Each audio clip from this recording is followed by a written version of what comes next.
Be right, your jam. It's my jam. Yes, this is in honor of you being back. I thought so. It feels so special now. It is. Designated driver, take the keys to my truck. Hit the shop cause I'm faded. Hoodies in the streets say money, yeah, we made it. It feels so good. Even Tim Thomas is dancing to this. He's loving it. I know. Ryan's dancing, but he appreciates good music. I've never heard this. Don't you listen to the show? Obviously not. Why would I listen to this crap? The song or the show?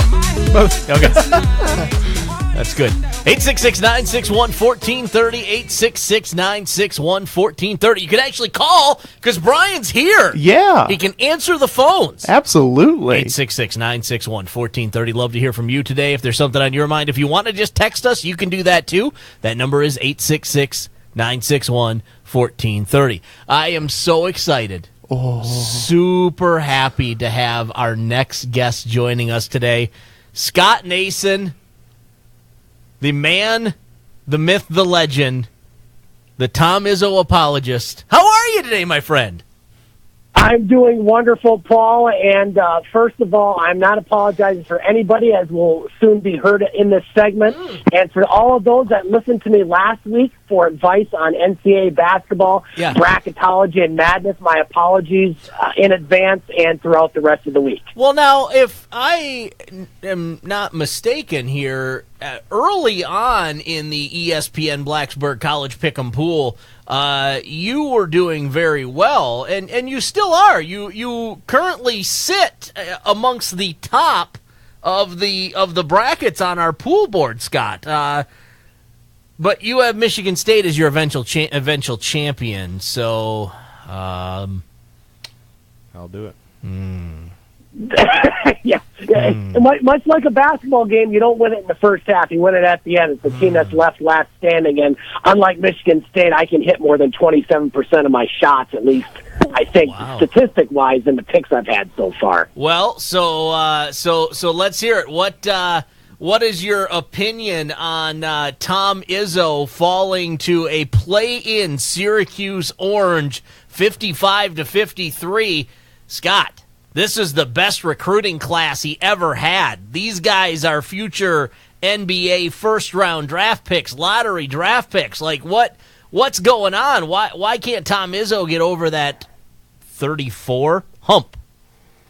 Well, first of all, the expected number 3 or 4 pick, Mr. Jackson, didn't see much of the court yesterday, which is the first problem I had with what transpired yesterday. Obviously, Syracuse does run an effective zone, but you know what? They got beat a bunch of times in the ACC, so it's something that clearly can be beaten. It's not the most impressive defense you'll see in your lifetime, but they have been playing well. Again, no apologies. Miles Bridges.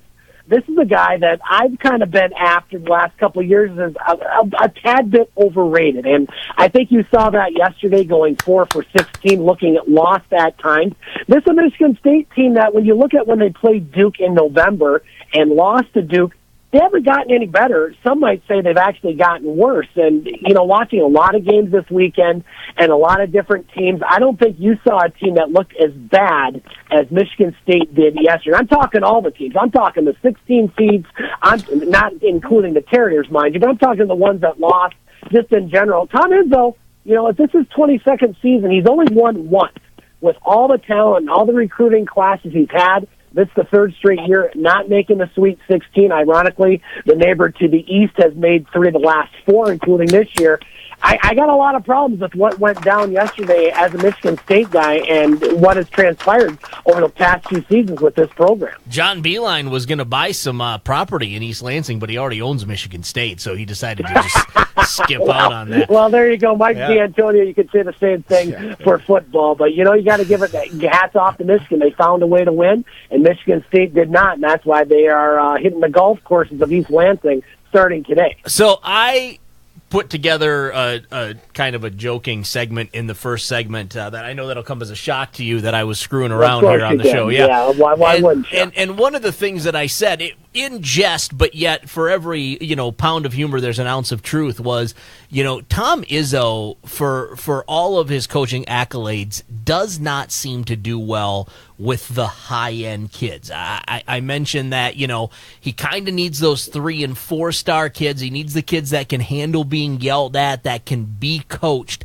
Miles Bridges, Jaren Jackson, it just doesn't feel like those kids can handle that in-your-face style. Am I off on this? Because and the reason why I say this, Scott, is because I'm looking specifically at a guy that won a national championship at Michigan State in Mateen Cleaves.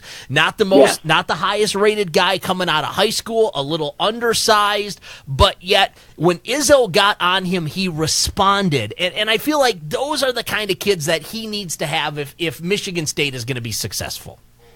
I agree 100%, Paul. I mean, you look at that 2000 team with Mateen Cleaves, the Flintstones, as they were called, many of them hailing from Flint, Michigan. They were a tough, in-your-face kind of team that, would respond to adversity and succeed. And you've seen that over the years with a lot of Izzo teams, making the Final Four. But it seems like when they've had the lesser amount of talent or NBA draft picks, the better the teams have performed. And you look at this current crop, granted, you're going to see Bridges gone. I think he's regretting a bit, maybe not going into the draft last year. You're going to see Jackson more than likely gone. This is just a team that and that game was there for the taking. They missed their last 14 shots, for crying out loud.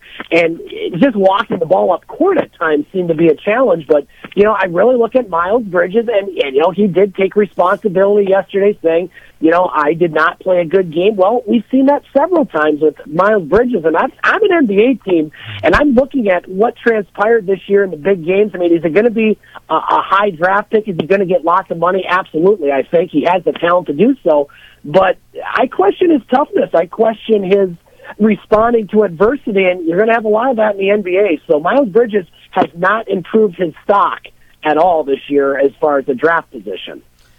What do you think of John Beilein's performance in the NCAA tournament as a coach?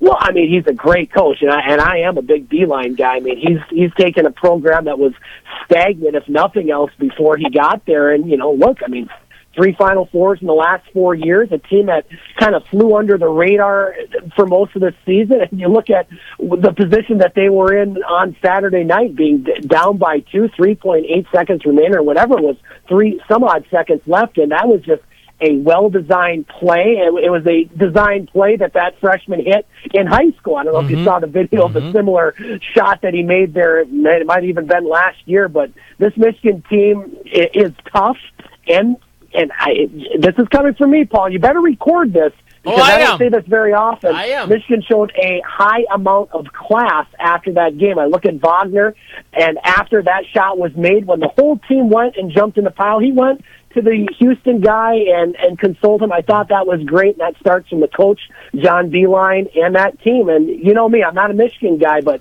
it's kind of hard not to pull for Michigan right now in this tournament. Now, the next thing up for Michigan State, of course, is they'll be playing in the 2018 FBI tournament. Do you? I have Michigan State as a 1 seed in the East, Louisville a 1 seed in the West. Do you expect those two teams to meet in the FBI championship, Scott Nason?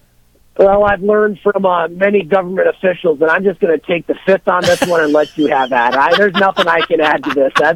That's too good. I give you props on that one, but I'm taking the fifth, as is my constitutional right. That is true. One last thing before we let you go. I asked Tim and I asked Ryan this earlier. I'm going to ask you, not counting UVA losing in that 116 upset, what was your big takeaway from the weekend of college basketball?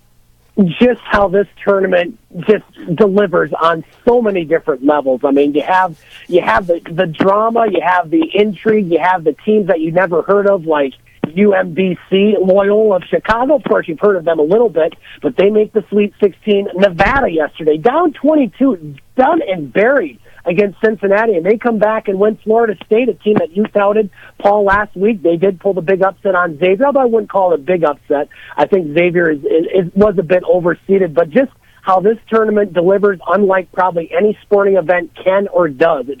It gives you those stories. It's wall-to-wall basketball, and why the last 4 days have been some of the best in sports, and this weekend did not disappoint whatsoever. Rumor has it on your local show, Scott the Game, you're going to talk a little D2 college basketball tonight. Where can our listeners get more of that? Absolutely. You can find it later on tonight at the podcast page, thegamesportshow.podbean.com. Lots of D2 division, men's basketball talk, as we have a team that's still involved in the state of Michigan. We'll talk more about bracketology and the world of sports in general. Scott, as always, my man, I appreciate you doing this. We look forward to chatting with you again next week when we talk about Michigan in the Final Four, all right? Hey, I wouldn't bet against it right now, Paul. Thanks for having me, and talk to you next week. All right, Scott, thank you. We'll talk to you real soon. There you go, Scott Nason touting the greatness that is John Beeline. We'll take a quick break. When we come back, he mentioned that Xavier lost. They fall to an ACC school. We'll talk about that coming up next. It's The Drive. Carrying the message to other sports junkies. It's intoxicating. This is ESPN Black.